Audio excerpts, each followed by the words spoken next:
Diasco Foot, miroir du football de la diaspora congolaise.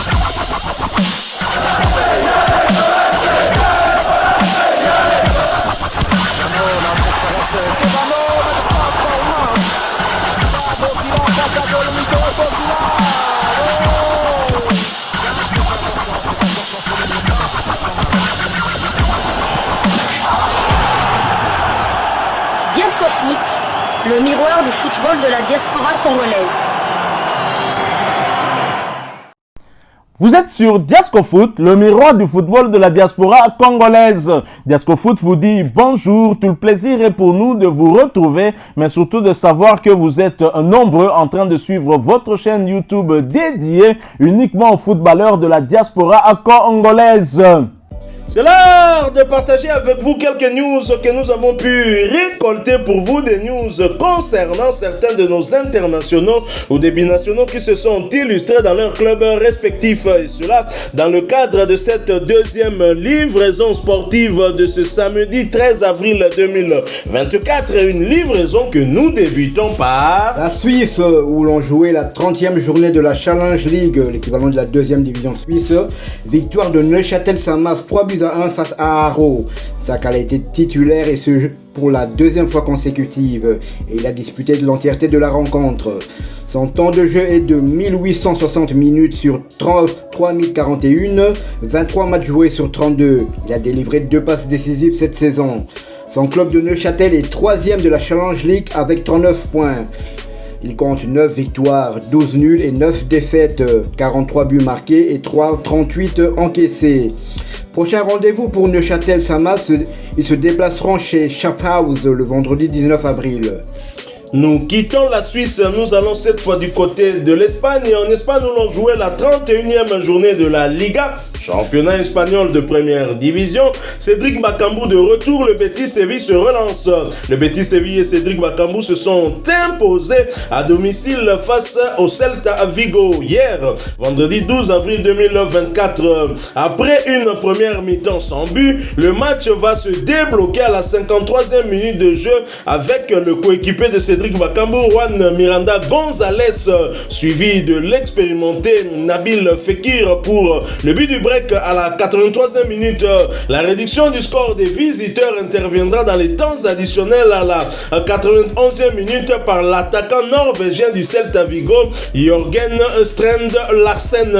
Score final 2-1. Remplaçant à l'entame du match, l'international congolais Cédric Bakambu, qui revient d'une blessure, a été monté en jeu au début de la seconde période de la rencontre alors que le score était encore de 0 but partout. Bakambu voit son temps de jeu porté à 126 minutes sur les 778 minutes possibles. Il aura inscrit un but. Il a participé à 3 des 8 matchs avec son club. Battu lors de la précédente journée, le Betis Séville se relance avec cette victoire face au Celta Vigo et se positionne à la 7e place au classement avec 45 points et ce après 31 journées, 11 victoires, 12 nuls et 8 défaites. Ils ont inscrit 38 buts pour 37 encaissés. Le prochain rendez-vous pour Bakambu et ses coéquipiers, ce sera pour le compte de la 32e journée. Ils vont donc essayer d'enchaîner avec un nouveau succès lors de leur déplacement du côté de Valence. Ce match est prévu pour le samedi 20 avril 2024 sous le coup de 17h30 heure de Kinshasa, 18h30 heure de Goma à l'est de la République démocratique du Congo. Quittant l'Espagne et Bakambu, nous allons cette fois-ci du côté des Pays-Bas.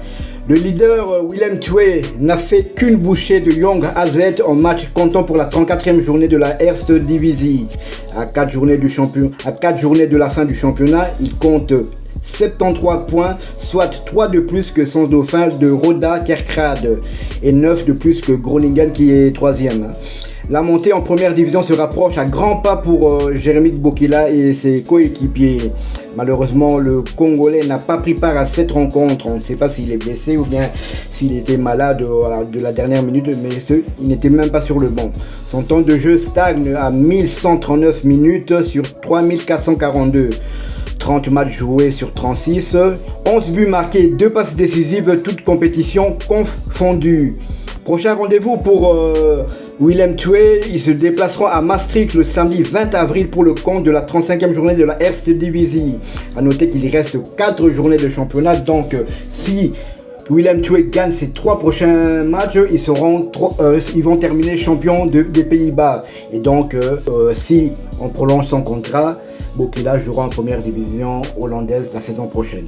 Avec ce qu'il a montré tout au long de cette saison, avec les 11 buts inscrits, Jérémy Bokila qui est sur le podium des meilleurs buteurs congolais, ceux qui évoluent dans la diaspora congolaise bien évidemment. J'espère pour lui que l'équipe va le garder, même si avec l'âge il pourrait réfléchir à 2 fois. Mais s'il pense à l'impact qu'il a eu sur le résultat de son équipe, j'ose croire que Jérémy Bokila pourra jouer en première division et ce sera une très bonne chose pour nous de le revoir encore. J'ai toujours dit, je me souviens en tout cas de ces 2 buts inscrits lors de ce duel qui nous opposait aux éléphants de la Côte d'Ivoire. En Côte d'Ivoire, on les a battus sur le score de 3 buts contre 4. Tout à fait.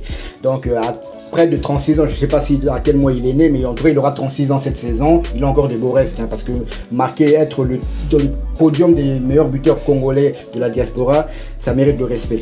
Surtout qu'il y a beaucoup de jeunes, mais ils ne parviennent pas à inscrire autant de buts que lui. Alors nous quittons la Hollande et Jérémy Bokila. Nous allons cette fois du côté de UK, en Angleterre, où l'on jouait la 42e journée de Championship, championnat anglais de 2e division. Duel entre les Congolais Bali Mumba de Plymouth Argyle et Stephy Mavididi de Leicester. Ce dernier ne s'en sort pas et enchaîne une 2e défaite d'affilée. L'unique but du match a été signé par l'international sierra-léonais Mustapha Boundou à la 21e minute de jeu. Score final 1-0. Titulaire, Stephy Mavididi a disputé l'intégralité de cette rencontre pour sa 2e fois consécutive. A noter qu'il s'agissait de sa 9e titularisation consécutive également, portant ainsi à 3642 minutes son temps de jeu sur les 4758 minutes possibles.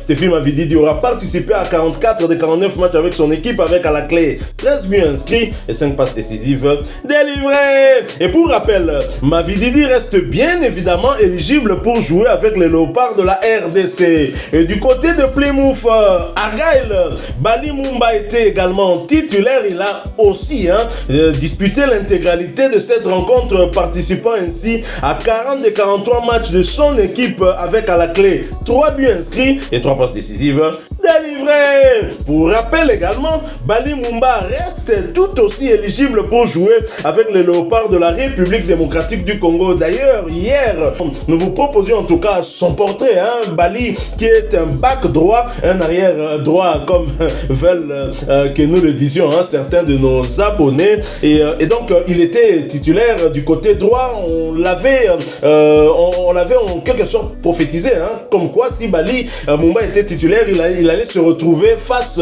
à Stephy Mavididi, et il était plus fort que Stephy Mavididi, parce que même sur le plan des cotes, Bali Mumba, sur le cote du match, si on prend en tout cas toutes les 2 équipes, il est le 5e joueur le mieux coté pour cette rencontre. Sur les 22 qui avaient été alignés pour jouer ce match, il est coté à 3 points, à 3.7, alors que Stephy Mavididi vient en 10e position avec 2.8, légèrement au-dessus de la moyenne, mais cela prouve à suffisance que Bali Mumba était beaucoup plus fort que Stephy Mavididi. Du côté de Leicester, le premier joueur c'était Vardy, bien évidemment, qui comptait 3.6 derrière Bali Mumba, qui était aligné en tout cas comme back droit du côté de Plymouth Argyle. Déjà qualifié pour les playoffs de la montée en première ligue, Leicester reste tout de même premier du championnat avec 28 victoires, 4 nuls et 10 défaites, 79 buts inscrits contre 38 encaissés. Ils restent donc avec leurs 88 points. Prochain rendez-vous pour Leicester, ce sera pour le compte de la 43e journée du même championnat et la réception de West Bromwich d'un autre Congolais. Ce sera encore un duel entre Congolais. Vous l'avez compris, c'est bien Grady Diangana. Ce match est prévu pour le 20 avril 2024 sur le coup de 12h30 heure de Kinshasa, 13h30 heure de Saké à l'est de la République démocratique du Congo. Congo. Alors ce match entre Leicester et West Bromwich, ce sera un match tout aussi compliqué parce que West Bromwich est aussi en quête d'une place pour jouer justement les playoffs de la montée. Ça promet en tout cas des étincelles dans l'air. Après leur belle victoire contre le leader du championnat, Bali Mumba et ses coéquipiers se positionnent à la 16e place du championnat avec 48 points, 12 victoires, 12 nuls et 19 défaites. Ils ont inscrit 58 buts pour 66 encaissés. Et prochain rendez-vous pour Plymouth Argyle, ce sera pour le compte de la 44e journée, un déplacement sur le terrain de Stoke City le samedi 20 avril 2024 sous le coup de 15h heure de Kinshasa et 16h heure du Saké à l'est de la République démocratique du Congo. C'est comme si j'ai l'impression que les deux équipes, que ce soit Leicester ou Ipswich, les deux équipes ne veulent pas être championnes d'Angleterre, de championship. Aucune équipe ne profite de la faiblesse de l'autre, les deux derniers matchs, de la contre-performance de l'autre. Une équipe qui est leader, qui enchaîne 2 défaites consécutives, c'est du rarissime. Mais même son dauphin, qui n'a pris qu'un point sur 6, donc 0-0 le mardi ou mercredi contre Watford de KMB, et ils avaient une défaite le week-end suivant. Donc on n'arrive pas, peut-être le stress de la montée, on n'arrive pas. Il y a peut-être des équipes comme West Bromwich qui peuvent profiter de ce contretemps pour se rapprocher peut-être des leaders. Mais je ne sais pas s'ils sont à combien de points, mais c'est vraiment difficile. C'est étonnant que 2 équipes qui sont leaders n'avancent quasiment plus. À la fin du championnat, pendant 2 journées, perdre des points, c'est vraiment étonnant. Et on constate d'ailleurs que quand Stéphane Mavididi reste muet, Leicester a du mal à gagner. C'est aussi simple que ça. Mais je suis quand même content par rapport à cet arrière droit qui a fait face à l'un des meilleurs buteurs congolais de l'étranger, si l'on ne tient pas compte du fait qu'il soit international ou pas, et qui a 13 buts à son actif. Si on devait classer par rapport au but inscrit, il viendrait devant Shadrack Akolo, deuxième avec 12 buts. Derrière, bien évidemment, l'incontournable Simon Banza, la star du SC Braga. Et donc Stéphane Mavididi est resté muet face à Bali Mumba. Il faut bien qu'on jette un œil et le bon sur ce joueur. Sébastien Desabre, Noko Seba, Tatu Seba, Talakamwana, Zomona Mwanate.